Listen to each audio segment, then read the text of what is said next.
Dallas here with First to the Floor. Thank you for joining us. Hope you're doing well. Alongside me, as always, couple of smitten Al Horford fans, Wayne Spooney and Jake Eisenberg. How's it going, guys?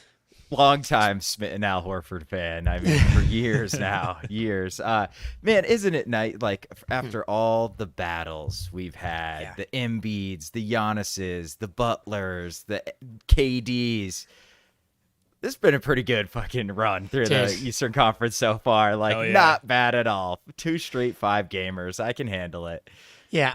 Do not care how we got here, how many players are out. We've been through it, man.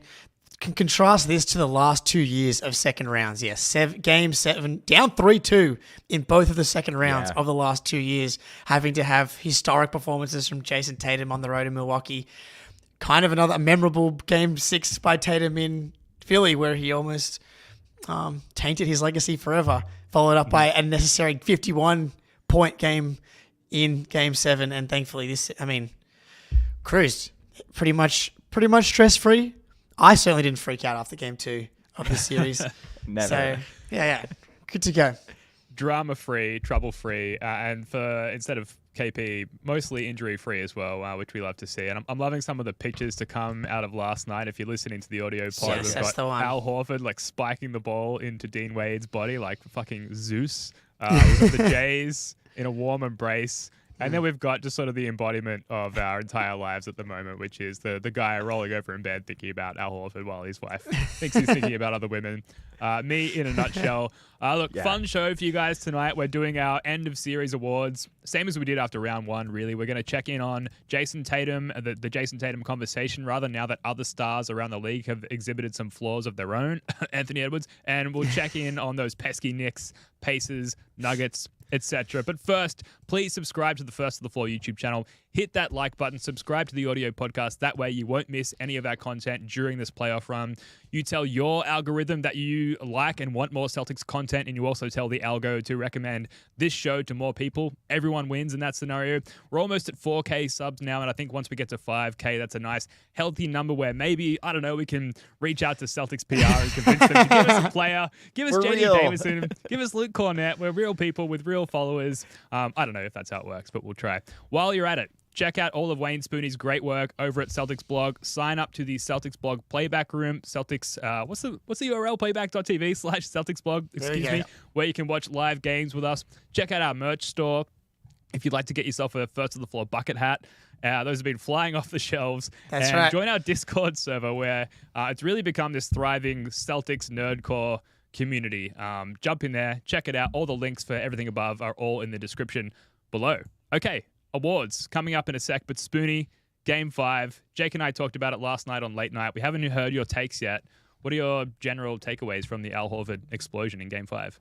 I mean, I feel like we Al Horford exploded on immediate reactions pretty good, and then you guys did 38 minutes on him in Late Night. So I will leave Al Horford to the, probably, but I will leave Al Horford to the side. There's 2 guys who I thought like were on the periphery that I thought played like really solid games, and that's Derek White, who started to look a little bit more aggressive and got some threes to go. And I thought defensively, he did a much better job not kind of getting caught on Mobley and getting in those mismatches, because that's a dude we were really trying to keep him off of Mobley.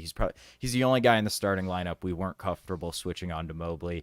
And Peyton Pritchard, I feel like Pritchard's run is kind of going underrated. He's playing like a legitimate 25 minutes, 20 plus minutes a night in the playoffs. Everyone was afraid, can he hang in the playoffs?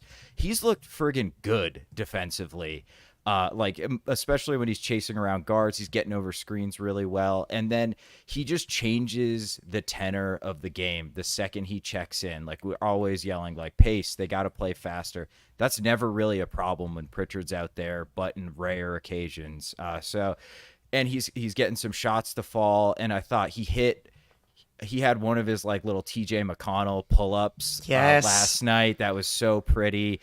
And then he's just been aggressive with the drive, even though he's not really been driving to finish, mostly because Mobley was camped there all series, essentially.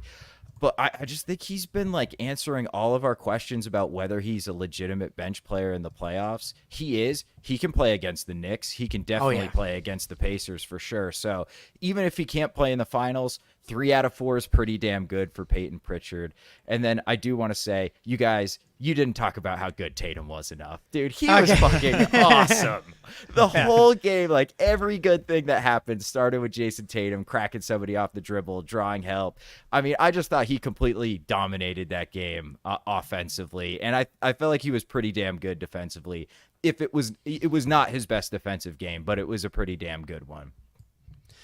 That's fair. Yeah. We were blinded by Al Horford's beautiful eyes, I think, in that one. And maybe, probably just Tatum meeting expectations, which are incredibly high. And but you are right. He was excellent to have that game finally as well, where the efficiency turns a little bit in his favor. But yeah, man, it was like the definition. Captain's knock, controlled the game from start to finish. And he was awesome in the fourth quarter as well. Great floor game. That feels like it's been the word to describe Tatum in the playoffs in general, has been his floor game. He's controlling the game. He's letting it come to him. Is he taking 25 shots in the previous 2 games? Only 16 shots tonight, last night. But that was exactly what the game needed. And helped them cruise in the fourth quarter, which... he had that beautiful pass underneath, getting the goggles out right in front of the Cavaliers bench. Yeah, if Jaylen Brown had just taken that 3 in the corner, we maybe would be looking at a Tatum 25-point triple-double, but we'll take it. This is why late night and the podcast must coexist, because late night we can do 2 hours on oh my God, Al Horford, amazing, and just text the show. He put the ball through the hole again and again. It was so good. And then actual measured takes and stats and things like that the following day when we've all had a good night's sleep and kind of digested everything. So check out late night if you want just a different angle on everything. It was very fun. It was very fun to listen to. Appreciate it, Spoonie. We will get to the awards in a second. I did want to mention Jaylen Brown again quickly, because I don't want to say I went in hard on Jaylen Brown on late night last night, but I was a little critical of his game, which was fairly up and down, I think, from beginning to end. Listening to some pods, reading some stuff after Game 5, there was a lot more praise for Jaylen Brown and his controlled approach to the game and only taking 9 field goal attempts, for example, and really just giving the game what it needed. I rewatched the game in full last night. I see all of the praise for Jaylen Brown, and generally I'm a Jaylen Brown stan, love Jaylen Brown. And I said last night on late night, whenever we're critical of him, it's just because we hold him to this ridiculously high standard, which I think he's earned. But rewatching the game, it was very much 50-50. Whenever he did an amazing thing, dribble drive, kick out, made the right play, he followed it up with just a ridiculous turnover, falling asleep on defense. Jaylen Brown-isms, I guess we'll call them, from an X's and O's perspective. He had simultaneously a very good game in giving the game what it needed, while also exhibiting a lot of the things that I think frustrate us about Jaylen Brown. So it might be one of those cases where just both things can be true simultaneously. Is that fair? Yeah, I think that's totally fair, and it's probably an apt description of Jaylen Brown in whole. The good outweighs the bad, but the bad is just so friggin' obvious that it's obvious to even if you're a casual fan, what Jaylen Brown does wrong is holy shit, he just dribbled it off his ankle and it went for a fast break the other way. And then the next possession, he crosses somebody up and dunks all over the center. So he's just he's just a noticeable player. Everything about his game, he's super athletic.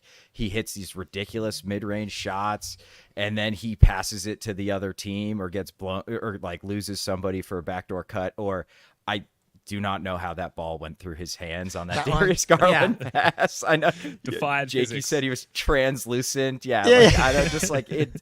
How did he not catch that ball? But ultimately, if Jaylen recognizes I just don't have it tonight, it's just not my game, they're getting into my handle when I'm going to the rim, we want him to back off and let Tatum be the primary ball handler. And I felt like he had some defensive lapses, but for the most part, I don't think it was a bad defensive game. I wasn't oh my God, Jaylen, what are you doing for 90% of the possessions? It's just the ones where it were so glaringly obvious. And he switched on to Mobley a few times, and I thought he did a really good job just being physical and boxing him out, man. And that's how you impact winning when you don't have it offensively. Mm-hmm. Yeah, Jaylen, it's the 90-10 thing. And I think it can just be how your brain is watching a game. It can just be your human experience can just be different for how you experience Jaylen Brown than on another night. It's I remember him missing the 2 free throws as well. So it's that's the other loud thing. But I think my point last night was Jaylen has done a better job of, if he doesn't have it, if he's not having an awesome game, he's not being destructive overall. And I thought he did a really good job of that last night. And he had one of my favorite plays of the series where he got it on the baseline in the corner. He drove, and I yelled, just try and dunk on him. He just got to 2 feet and dumped it off to, I believe it was Horford, for an easy 2. And I'm like, oh my God, poise in the fourth quarter, which is that's more important than like any of the other stuff. And then also he had an incredible series, and he's kind of putting together a really solid playoff run after 2 series as well from a scoring efficiency perspective. And that is his job on this team, is to like get buckets. And he's been doing it at a ridiculously efficient clip. Yeah, that's the thing. Like, he can do it. And it comes from love. Like, the people you love the most are the people that frustrate you the most in this world. And with Jaylen Brown, I think we can paint him with that brush as well. Look, we're going to come back with the awards. Each award absolutely dripping in prestige. But first, here's a quick word from Prize Picks. Prize Picks is America's #1 fantasy sports app with more than 3 million members. It is the easiest and most exciting way to get in on the action while you watch your favorite sports and players. You just pick more or less on 2 or more player stats and watch the winnings roll in. March is over, but the biggest moments of college basketball tip off in the month of April. Be a part of the action on Prize Picks for both men's and women's college basketball. And get in on the playoff action and win up to 100 times your money on Prize Picks as you and the world's best players take the game to a new level during basketball's postseason. You can even make the play-in rounds seem interesting, since we all know the Celtics won't be there. Quick withdrawals, easy gameplay, an enormous selection of players and stat types are what make Prize Picks the #1 fantasy sports app. Personally, I'm looking at Derek White more on points because they are criminally low, and we all know Derek White is going to come up big in the postseason. So download the app today and use code CLNS for a first deposit match up to $100. Download the app today and use code CLNS for a first deposit match up to $100. All right. The end of series awards. We did this after Heat Celtics round 1. We're going to circle back. It's a good format, a good way to sort of recap the entire series while celebrating, some of the more specific points throughout each game. So we'll start with the coveted Jordan Crawford MVP award. Jake, who's your Jordan Crawford MVP winner for Celtics Cavs? I hate to go chalk here. I don't really actually hate to go chalk at all. Jayson Tatum. It's simpler this time. Yes. It is simple this time. Derek White, I thought, made a run at it last series, 38 points in game 4. But Tatum in the series, 27, 10, 6, 2.7 stocks. Like, the defense, I thought, in this series from game 3 and on were ridiculous. And the last 3 games, 3-game winning streak for the Boston Celtics, I think now, right? So we love to see that in the playoffs. 30, 11, 7, plus 3 stocks on a 60% true shooting. The last 3 games of Jayson Tatum, that's the guy. And those 3 wins, those 3 out of 4 wins in the series, he's been fantastic. I'll let you guys go from there, but he was just pretty much dominant for most of the series. Yeah, I had Sam Hauser, but I had Tatum as well. He just led the team in defensive rebounding percentage by 8.2%. Almost 24% of defensive rebounds Tatum gobbled up, which is just an absolutely ridiculous figure. I mean, that's like elite rebounding. And I feel like not a lot of people... he guarded Mobley for like the entire series. He was the This is classic monkey pod curls Joe Mazzulla shit. Like, we want Tatum at the 5, and he's like, oh, I'll give you Tatum at the 5, but only on defense. And that's what he guarded Mobley for more time than Al and Luke Cornett did combined in this series, which is just a ridiculous burden on your best player to bang with the center an entire series, and he didn't back down. He did an extremely good job. His switching was on point every time, because they want to set pick and rolls with Mobley and get Mobley rolling to the rim. That's why Tatum's on him, so he can just switch those pick and rolls. And he did an awesome job with both of his responsibilities, including getting back and rebounding the basketball and ending defensive possessions. And then his passing over this series, this might be... other than maybe the Golden State Finals series when he was really passing the ball well, partially because he couldn't score. But I just felt like he just knew what the Cavs were trying to do on defense. It just picked them apart, basically, especially these last 3 games. he picked them apart with his passing and playmaking, and just knew like his gravity's going to get guys open, and he found them. And I just felt like a really mature, dominant Jayson Tatum for most of the series. Yeah, he was outstanding, as in he quite literally like stood out from the crowd in this series, like clearly the best player on both teams on the court for the entire series. And like his block numbers are low, and it doesn't really illustrate how much of a deterrent he was at the rim. You mentioned his defense on Mobley there, like size-wise completely holds up against some of those slimmer bigs in the league and was completely able to shut him down, as well as guard basically anybody on the perimeter. I think we talked after game 2, what's going on with Jayson Tatum. He was getting cracked off the dribble. He wasn't able to stay with guys on their drives to the rim. And that just like dissolved. It just completely went away. And suddenly he's back again, wound back the clock a couple of years. He's young Jayson Tatum again, and he's able to stick with and guard anyone. And to see his percentages go up, to see his scoring production go up, I also think there's like a sneaky leadership growth here. Maybe it's just because the broadcast is giving us more of an insight into that. And I think either Jalen or Jason mentioned that in one of their post-game pressers. But between the Jays, it seemed like there was this elevated maturity behind their leadership with each other, spurring each other on, but also the rest of the team as well. And when we've seen so much playoff Jays, we're looking for the little things at this point. And to see that on this kind of platform, I think was really satisfying in terms of like we're just trying to, as Spoonie's cat goes by, we're trying to like discover the finer points of what like an actual title run might look like compared to the deeper playoff runs of Jays past. So Jayson Tatum, easy answer. Sorry, go ahead, Jake. That's a great point, Ben, because in that first series, Jalen had like a 31+% usage rate in that series, and that was what the series needed. Like the way that the Heat were guarding Jalen, especially in some of those games where they were like just planting Bam Adebayo on Tatum, it was like, okay, well, that gives Jalen free range to attack a plethora of weak defenders in isolation, and he dominated that matchup really well. Whereas like in this series, Tatum had a 29.8% usage and compared to Jalen's 25%. And that feels like the correct hierarchy like going forward, because you're not dealing with Spoelstra doing like wacky defensive stuff. That's probably going to be what happened. And I wonder if it just like took Jayson a second to recalibrate, because I do think that, like going back to like a macro perspective for Tatum, like it is a weird thing for the number one guy, the apex wing scoring predator, to be taking a step back like this, and to have a game like he had in game 5 where he only took like the third most field goal attempts on the team but still controlled the game. But then in games 3 and 4, he takes 25 shots and is the volume scorer while still doing all that other stuff. I think it's just the ebbs and flows of this team, and that's what makes this team special, and what gives this team a chance to actually win a title is not Tatum just living at 30+% usage every night, but he can, and he found that usage like towards the end of this series, Spoonie. It feels like he finally truly trusts his teammates, like 100%. And that's like what the 86 Celtics were. Like Bird just infused everybody with this confidence, and they'd move the ball and everybody trusted everybody.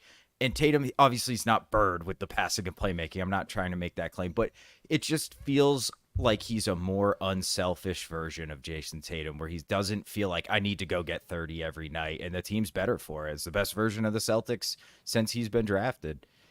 Yeah, finding that balance, absolutely. The last bit on Tatum. I don't want to move on. So rebounding. Spoonie said it. We didn't give enough Tatum love yesterday, so we're going to double down. I'm glad. The rebounding, I think, is like something about Tatum that people like kind of mention but don't truly appreciate how much he does for this team. So the Celtics are first in overall rebounding percentage for the playoffs and first in overall defensive rebounding percentage. Tatum's averaging 10.4 rebounds per game and 9.8 defensive rebounds per game. That's more defensive rebounds per game than Josh Hart, Gobert, Embiid, Bam, Towns, Mobley, Luka, Chet, Paolo, Durant. Like outside of like he's fourth out of all players in the NBA in the playoffs in defensive rebounding. Like that's the reason the defense looks really good, not just because of how he's guarding guys, but how he's closing out possessions. And like you potentially forecast a Knicks series, like maybe he finally starts to get the credit in that kind of matchup, because he's gonna like be battling against Josh Hart for rebounds, which could be super fun. But it's a piece of his game that is underrated in how impactful it is to the overall success of the team.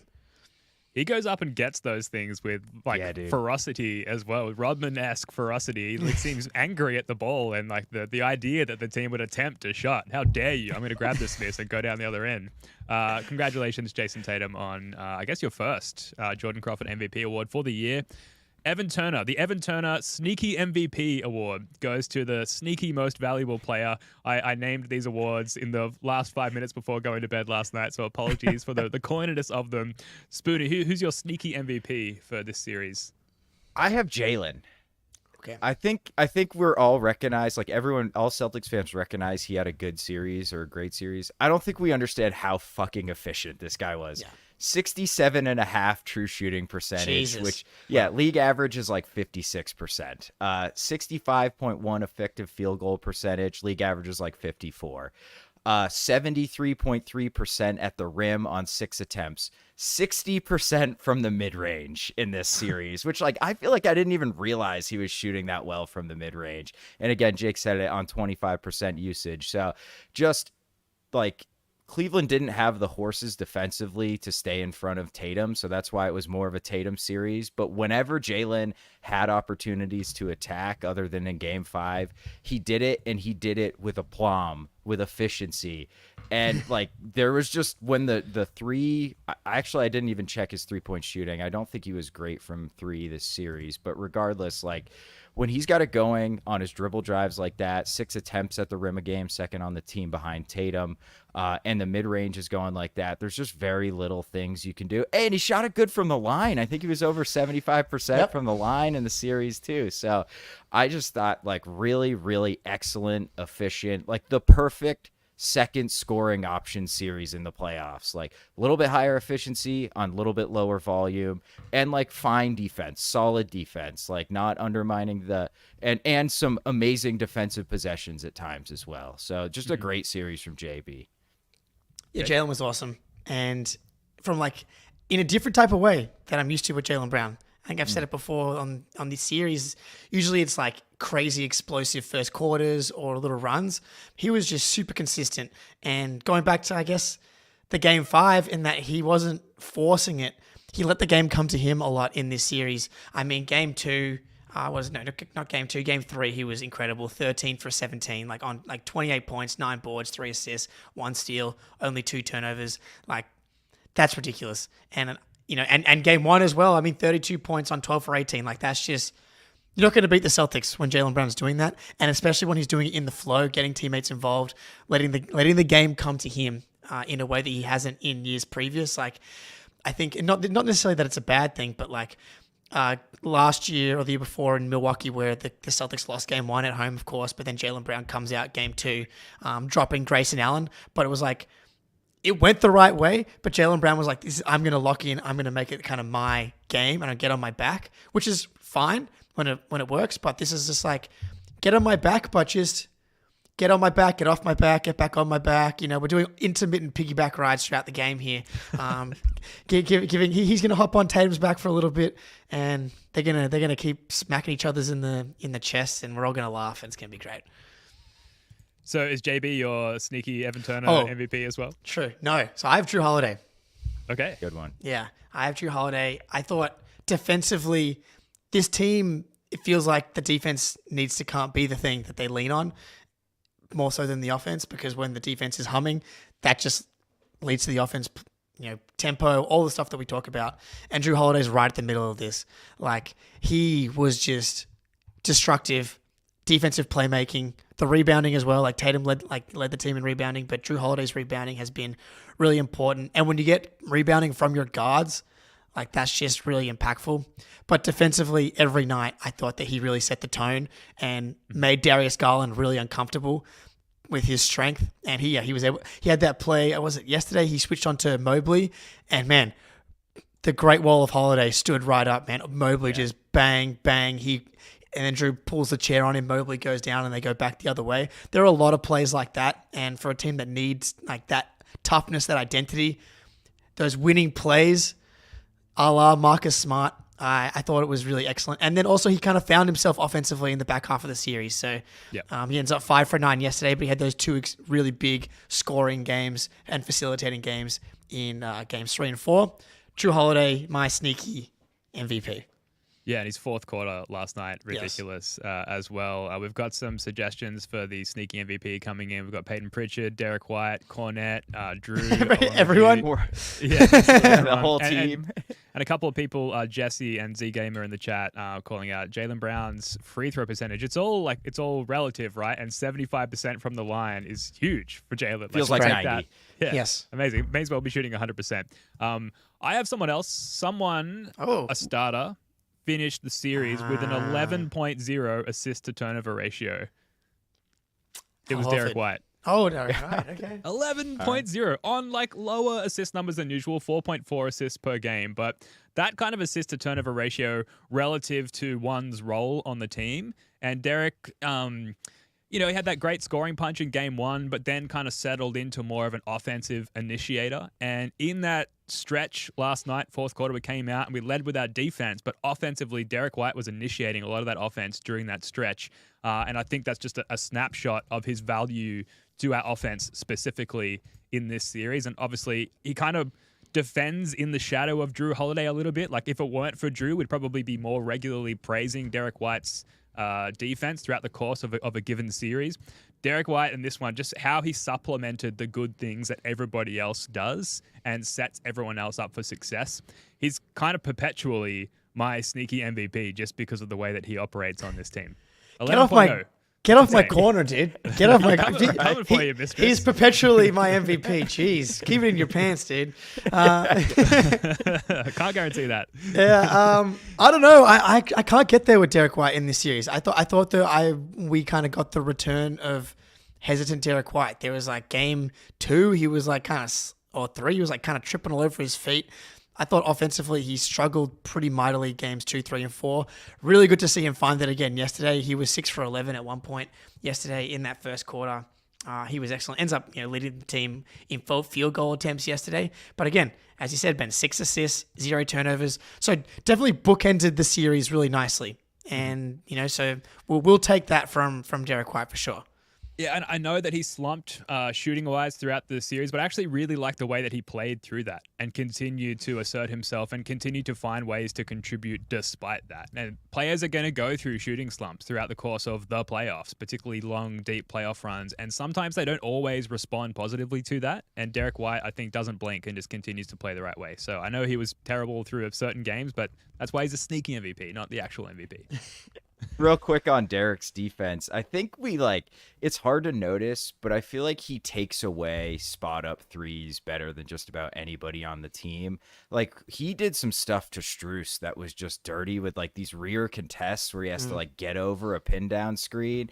And I don't even know how he gets over there. He blocks it sometimes, and how he does it without fouling is crazy.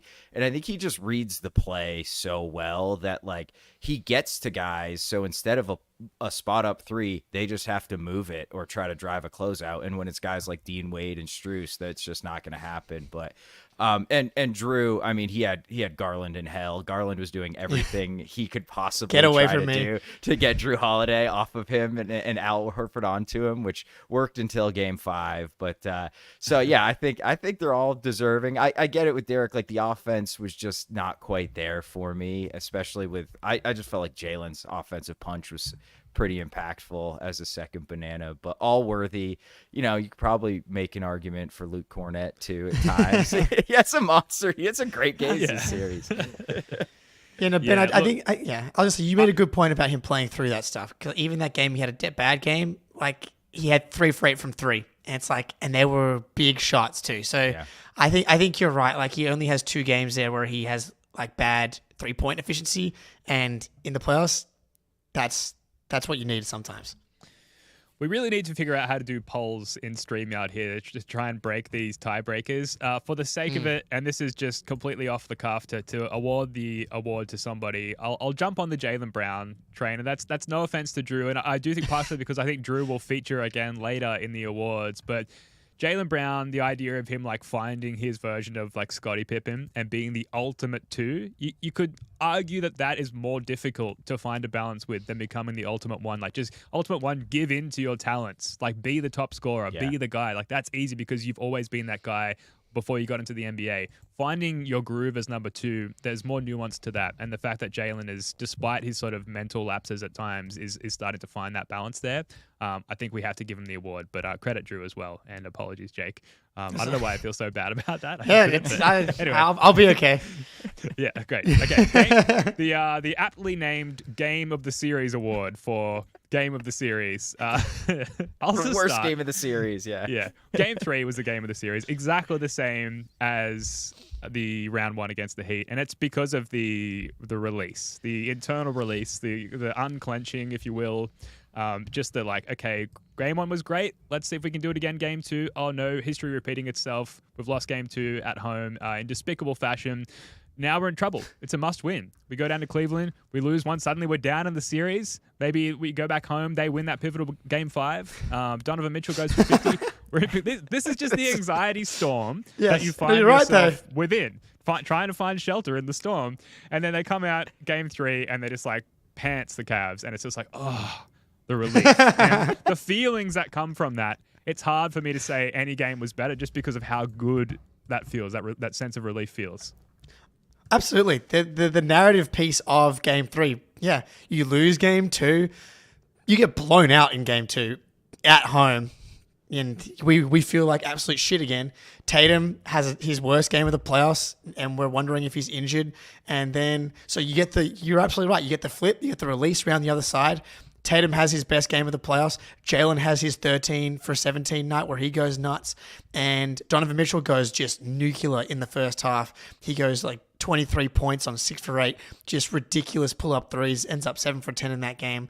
And the defense just sticks with it. They stay with it. And then eventually they just close it out off the back of your 2 stars. And you go back and then okay, we regained control of the series. We're up 2-1 off the back of our stars. Tatum actually isn't injured. He actually now just played maybe some of the best defense of the playoffs. He's rim protecting. He's playing on Mobley. All the stuff we needed to see. Plus, you kind of got that dueling element with Mitchell, being this is the reason, you can't fuck around. He has the ability to go off at any second. I think I would agree it's probably game 3, but a close second for me is game 5. I mean, the Al Horford stuff. And I feel like the execution in the fourth quarter was generally much improved from game 4. And I feel like that's something you can build off of and learn from going into future series that game could have got close. It got kind of scarily close at times with Marcus Morris hitting these ridiculous threes. And every time he did, they didn't get frustrated. They came down, they ran the offense, they got a good look. Mostly. They had some bad possessions in there. But so quick shout out to game 5. But yeah, I'm with you guys. Absolutely. It's got to be game 3, coming back and just whipping their ass and reasserting yourself. And it's it doesn't matter what you do, Donovan Mitchell. We're the big bad Celtics. We're still going to win. May as well sit out for the rest of the series. Yeah, and he did. The Preparation H Award for Best Sphincter Reliever. Now, this could be a moment, a player, a player omission like Donovan Mitchell just being out for the rest of the series and the sphincter unclenching relief that comes from that. For me, it's Peyton Pritchard and his timely third quarter threes, which he repeated, I think, for the final 3 games of the series where he just came in. Things were tight. Sphincter's also very tight. And Peyton Pritchard just hits balls on the table, massive 3, multiple steps behind the 3-point line, out of the flow of the offense, just goes Peyton Pritchard zone for a moment and just, again, brings that sense of relief, gives us a little buffer on the scoreline there. And that level of confidence and production is not something that we've seen on this stage from Peyton Pritchard yet. Celtics fans know from watching multiple regular seasons now of Peyton Pritchard, he's more than capable of that if given the green light and if sort of instilled with the confidence. But I have no idea, not an NBA player or an athlete on any level. I would imagine it's very difficult to carry that confidence into something like a playoff series with such high expectations of the Celtics. And for him to pull those shots and hit them at high accuracy consistently in those junctures of the game, those third quarters where it's tight, massive sphincter relief for me. So he's the award winner for me. Well, on that, I've just quickly uploaded this. Let's see if you can feel the sphincters releasing in this exact moment right now. Okay, great. Yeah, you're right. This is awful. You're tired. But this is bad. Doesn't matter. Is good. I love this little... Oh, Pritchard! Fucking Peyton Pritchard! Let's go! Holy shit. Unreal. Monster nuts. And relax. Stop drinking. No, please don't ever stop drinking. That was so good. But I love this little, and then he just pulls it. I was gonna say this little action, and yeah. Well, all of us, we're all kind of chattering, and then we just go, and I think that's exactly the moment where the sphincters reach peak tightness and then also peak looseness. So, I think that's a good call, Ben. Yeah, and the fact I have game 4. We were on our way to losing this game. It was a 5-point game with a couple minutes left, and then Tatum draws 2, kicks it to Jaylen Brown. Jaylen Brown hits a monster 3, I think, to put it back up to 8-point lead, and basically the game was over. 8-point lead with a minute left, and the game was over. That's a huge sphincter reliever, because if we choke that game away and it's 2-2 going back to Boston, we are not in good moods right now, even if we're up 3-2 for game 6. That saved the series, I feel like, in some ways. So just a monster shot from JB and a great play from Tatum. Yeah, and you love to see them execute a crunch time moment like that. J to J action as well. You always love that. Mine, I guess, is a little broader. I've got 2 submissions here, but just the fact that Jaylen Brown did shoot 75% from the free throw line on 4.8 attempts. So that's pretty good volume on getting to the line, and 75% from the line like that. That's big to me. And I love that he's just trying to face this thing head on and making it public and accepting his weaknesses, as Jaylen Brown is known to do. And let's hope that can carry through, because if he's going to do that, then we don't really need to worry. And if he's going to get to the line 5 times a game, then that's a really nice, reliable source of offense. And then another broader sphincter releasing kind of trend, Drew Holiday having those 2 big games in a row in games 3 and games 4, 18 points on 7 of 10 shooting in that game 3 as well, and then following up with another 16 points on hyper efficiency as well, and then 5 for 5 in the fourth quarter. Sprinkled a couple of evil Drew moments in the game as well, but those 2 games I was like, okay, he's capable of being the Drew Holiday that we've seen in the regular season on this team in this role. That makes me feel good going forward. That means there's another guy that can, if someone's off, someone can, who knows, Drew Holiday, bang, pops off for 7 for 10, and that flips the game on its head. You had me at broader sphincter. The Drew Holiday Award for Defensive Player of the Series. It's just Drew Holiday, right? This is a quick one, an easy one. Any arguments against any other nominees? I would nominate Tatum, but I would ultimately vote for Drew Holiday. I do think Tatum had a really difficult job, but so did Drew. And Drew, Garland scares me against Drew Holiday. I feel like he can struggle, and Mitchell too, with these quick, shifty guards, but he did not. He was so locked in, dude. He was so physical with them, and he just kept them in front and did a really good job getting around screens. He was everywhere. And Jake, you've been on it. His defensive rebounding has been really good too, which we need. Offensive rebounds can flip a game really quick. So yeah, it's Drew Holiday, but shout outs to Tatum. Yeah, I feel the same way. Drew feels like he's been the defensive tone setter for the entirety of the playoffs, and he continued that here. But I think, and if I was going to give an award for games 3 to 5, maybe I'd go to Tatum. The defense that I thought he played in game 3 in particular was insane off the back of his woeful game 2 performance. So definitely give it to Drew. The way that he's just navigating screens, and a great warm-up, I think, for either Brunson or Halliburton, really. Yeah. The way that he's had to deal with Garland and Mitchell in this series, I think is a good battle test, to use a hot button term that the Celtics haven't had to deal with apparently ever. Champion Drew Holiday. But yeah, I think to see him really bother the ball handlers on the Cavs and the Heat, you got to go Drew. But Tatum being 6'9" rim protector, that makes me feel nice. Horford did have a 104 defensive rating, the best defensive rating by minute players by far in this series, which was interesting. But then we watched him get cooked by Cavs guards for multiple games there, so hard to give him that. But he sort of came out well in that stat, defensive rating, which, speaking about defense, kind of important. Couple more here. Best off the bench. I've got a couple of nominees for you. Actually, someone else has put this here, so I'm not going to rattle off someone else's stats on our run sheet. But who do you think was the best player or contributor off the bench in this one? I did not put stats in. Yeah, I'm like, Jake, if you got I was like, did I put stats in? Maybe I did. But Peyton Pritchard is the best off the bench for me. I can't believe that he's become this consistent of a contributor, two-way offensive, good for an offensive rebound and a big nuts three-pointer in every third quarter. When games are won and lost in the third quarter, for him to come in, give you those minutes, because you're not going to see him a lot or the bench in the fourth quarter. So that stint in the third quarter is going to be important for the bench. It's like the last rest for Tatum and some of these guys. He's just been really confident, man.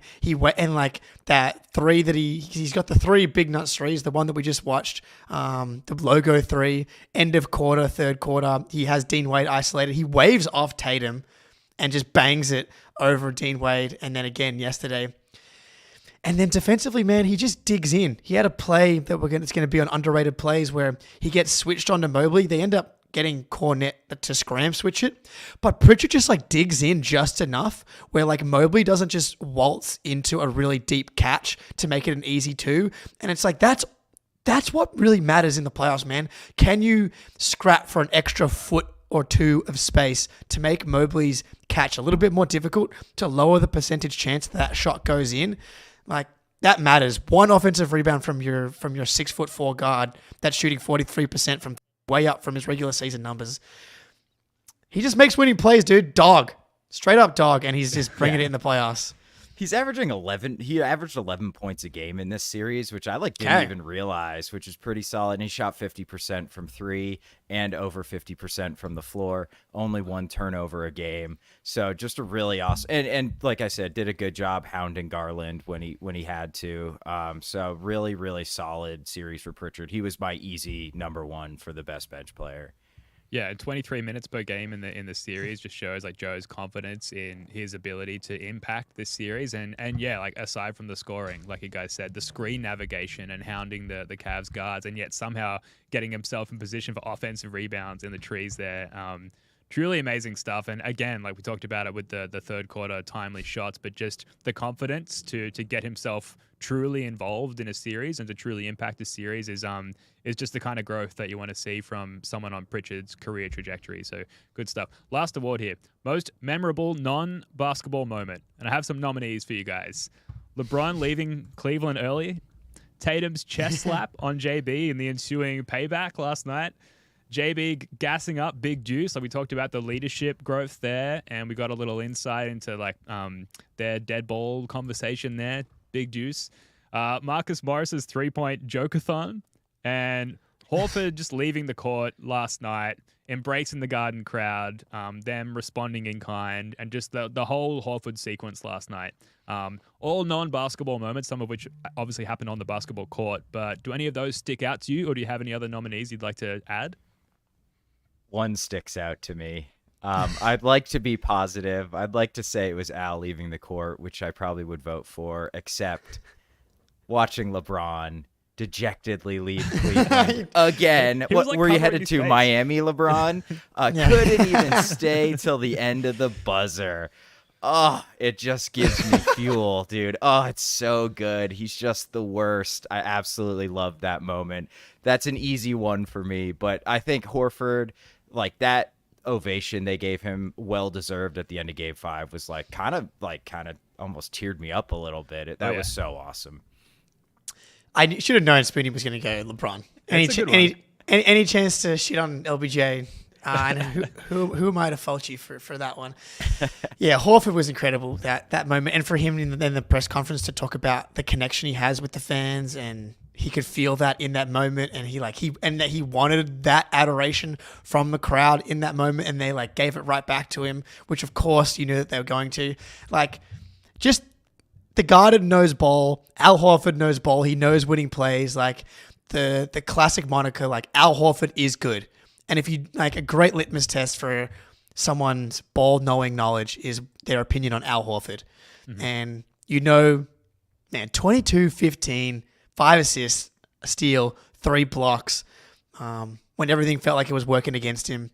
And then to have all the emotions kind of come back on top of him like that was just a nice, just get the ring for this guy, man. Just get the ring for this guy. I need that image, like a sort of teary Al Horford, like hoisting the Larry O'B, and like kissing the leprechaun on the court, all that stuff. I need that so badly. It used to be Marcus Smart that I dreamt of that in that moment, but now it's Al Horford and obviously the Jays. We're going to come back in a moment, talk about, actually, we didn't decide who was the award winner. I think I got to go with Spoonie and go the LeBron. Let's go. Okay. Because just the history of LeBron in the playoffs and all the talk of like this is an easy run for the Celtics so far. Like we're not facing a full strength Miami Heat and Jimmy Butler anymore. We're not facing a LeBron James led Cavs anymore. He's just sitting on the bench looking miserable and leaving the game early. That's a huge turnaround. So anyway, we're going to come back in a moment and talk about Jayson Tatum and wrap up talking about the rest of the league. But first, here's a quick word from Game Time. The NBA playoffs have been awesome so far, so it's hard to not think about trying to get to a couple of games. Game Time is an authorized ticket marketplace of the NBA, which makes getting playoff tickets even faster and easier. Prices on the Game Time app actually go down closer to tip-off, which makes it great for last-minute decisions to maybe fly to Boston for the NBA Finals. My dad is literally on the way to Boston from Sydney right now for Game 1 of the second round, and he used Game Time to get his tickets. Game Time has awesome features like seat views. You get a sweet panoramic view from your seat in the app before you buy. You get a lowest price guarantee, event cancellation protection, and job loss protection. Take the guesswork out of buying NBA tickets with Game Time. Download the Game Time app, create an account, and use code CLNS for $20 off your first purchase. Terms apply. Again, create an account and redeem code CLNS for $20 off. Download Game Time today. Last minute tickets, lowest price, guaranteed. Game Time. Check it out. Good deals aplenty. My dad's still on the way to Boston for Game 1 of round 2. Yeah, that's right. I got big news, Dad. They won, which is awesome. But he got a great deal, which is the main thing. So definitely check out the Game Time app. If you're looking to buy tickets for Celtics games or anything, that's where you're going to find the best possible price. So I want to check in on the Jayson Tatum conversation very quickly. And we're going to get through these segments quite quickly so we can try and finish within the hour mark. But how has the ongoing Jayson Tatum conversation evolved over the past week? And where I think this is interesting is Anthony Edwards was finally defended against the Nuggets the way that teams have been defending Jayson Tatum, particularly in the playoffs, for the last couple of years. And how did Anthony Edwards respond to that on the court? Not fucking well. He did not have a good game. He got completely shut down by the Nuggets, who defensively have been good when it matters, particularly in their title run through the playoffs last year, but not particularly known for their defensive prowess, and yet completely shut down Anthony Edwards, who had been getting fucking Michael Jordan comps and being just known for his offensive explosiveness, completely shut out of that game. So I guess how does that change the perception from your minds? Because I know that we were starting to sort of cotton on to the Anthony Edwards things. We were starting to get behind that narrative, and to see him actually come up against a proper playoff planned defense and respond the way he did, I think helps me in my Jayson Tatum fandom. And it does seem to have simmered down the broader conversation about Anthony Edwards and just how good he is, Spoonie. How have you seen that conversation evolve since then? So I always thought it was kind of like Tatum was held to a different standard. He just straight up is. So people talk about him like he's never accomplished anything in the playoffs, while they hold up these guys like Joel Embiid, who's never made it past the second round. So we're starting from a biased conversation at the very beginning here, but I think Tatum is almost just kind of immune to the way you guard him at this point. He's just seen it all now.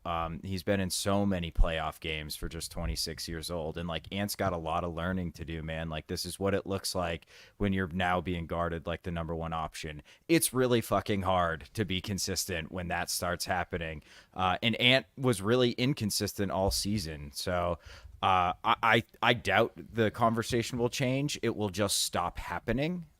They will stop shitting on Tatum, but they will not praise him, is what's going to happen. Yeah, man. I'm just looking at the usage and true shooting numbers now. Jalen Brunson's the new guy as well relative to Ant. He's got a lower true shooting than Tatum in the playoffs. I'm yep. I didn't even realize because of the propaganda that's being fed into my brain. It's if we want Tatum to take 30 plus shots, he's gonna fucking score 40 points every second night, or every night. It's just what's gonna happen. But they're not gonna win by 20 plus on a lot of nights. I have turned.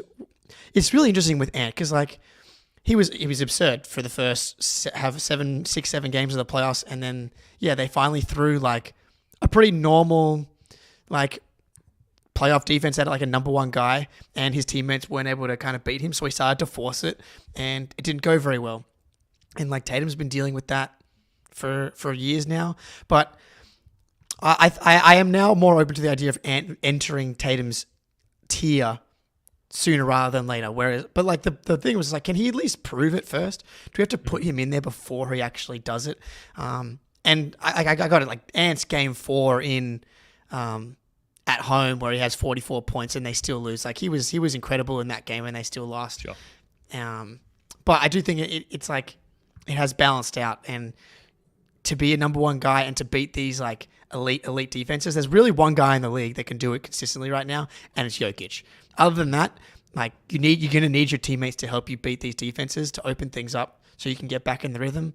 And it's like, can you scrounge like 25 points on 55% true shooting when the defense is playing you this way, when the rest of your teammates stink? And Anthony Edwards wasn't able to do that in that game, and like that would have maybe been enough.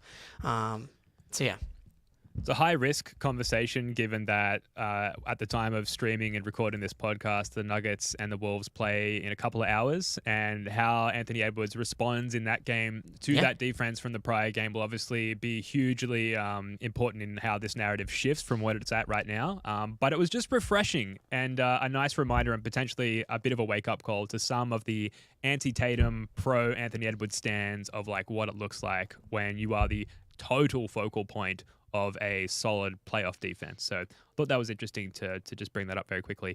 Let's wrap up on this around the NBA. Obviously, we're not sure who our Eastern Conference Finals opponent is going to be at this point. If Pacers, Knicks, and Wolves Nuggets both end in 6 games, the Conference Finals Game 1 in the East is Sunday, May 19 at 3:30 p.m. Eastern Standard Time. If Pacers, Knicks, or Wolves Nuggets goes 7 games, then the Conference Finals Game 1 is Tuesday, May 21 at 8 p.m. East, which is actually during daylight hours here in Australia. So please go 7 games, either of those series. And of course, the flow-on effect of like Al Horford gets more rest, Kristaps Porzingis gets more recovery time. Obviously rooting for one of these series to go 7, and it's only going to take one of them to do that, to push the schedule out. So please, one of you guys, Pacers, Wolves, someone's got to win one of these games. It feels like the Pacers. Yeah, it feels like the Pacers have a chance of winning. Like they, has a team won on the road in that series yet? No, they haven't. Yeah, they're heavy favorites, heavy-ish favorites. Not heavy like the Celtics favorites, but heavy like a normal heavy favorite in a home game. They're like +5.5, +6.5, or something like that. So I would expect them to win. OG Anunoby has been announced out for that game as well. Right. The Knicks did get 2 days off rest, and that was like the first game in the series that a team actually kind of blew out the other team and felt like, actually that's not true. The Pacers did it at home too.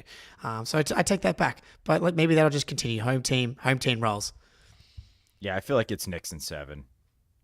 And then I think I know the answer to this, but like, who's your preference? If you could choose someone to emerge from that round 2 series, Pacers, Knicks, and face us in the conference finals. And there's pros and cons to both sides, but Jake, who'd you prefer to face if you're a Celtics fan, which you are? It's close. I am a Celtics fan. I know, as objective as I am, the Pacers to me, they just fit my philosophy to a T. Give me the squishy, soft defense team, like a team that plays fast, that kind of plays into the Celtics' hands because they are better when they play fast. Whereas the Knicks actually want to slow it down. I wouldn't mind seeing the Knicks either, though. I wouldn't mind seeing the Celtics get a shot at slowing down Brunson. I would like to see that, but then you start to play with, does OG Anunoby come back before Kristaps Porzingis healthy? That gives them a much higher defensive ceiling than the Pacers, obviously. So just give me the soft Pacers. Like they might have a shooting variance 2 games, but like they're not beating the Celtics in a series. Yeah, I agree with that. Give me the Pacers. And the Knicks are like super tryhards. They will like go over your back for rebounds and like will play you super physical. And just the chance of somebody getting hurt, I feel like is much higher in a Knicks series. And I don't think the Pacers can score that well against us, like unless Halliburton goes banana. I mean, like basically every time they beat us, it's either been O'Shea Brissett going for 35 or Halliburton not missing, and he's just not really been that guy in the playoffs. So I feel like we could, they'll definitely probably get one with crazy shooting variance, maybe two, but I feel like that could be a sweep, honestly, with the Pacers. The Knicks, it feels like 6 games at least to me. Mm-hmm. Yeah, Pacers definitely like to continue our breezy run to the finals again. If we are, just to qualify that, but if we are lucky enough to get there, that's huge. And some have said we haven't been battle tested and all of that stuff. We've already talked about it on this show. I'm a big fan of that, but don't test us. Like let us get to the finals and then test us. I'm completely okay with that. We've done so many battles. Enough with the battles, dude. Yeah, we've been tested, especially as fans. Jesus Christ, but. The idea of the Jays like combining for 70 points in MSG in like a Game 3 barn burner is also very enticing. Dude, ripping KP threes coming and back. Yeah, MSG's eyeballs. Sunning the Knicks fans. All things are possible. All right, we've got to leave it there. That's going to do it for this one. Thank you so much for joining us. We're going to be back live on this channel and in your podcast feed on Sunday night at 8 p.m. East with Noah Dalzell from Celtics blog and CLNS to preview the Eastern Conference Finals. Spoonie, Jake, love your work, guys. Until next time. Go Celtics. I love the Celtics!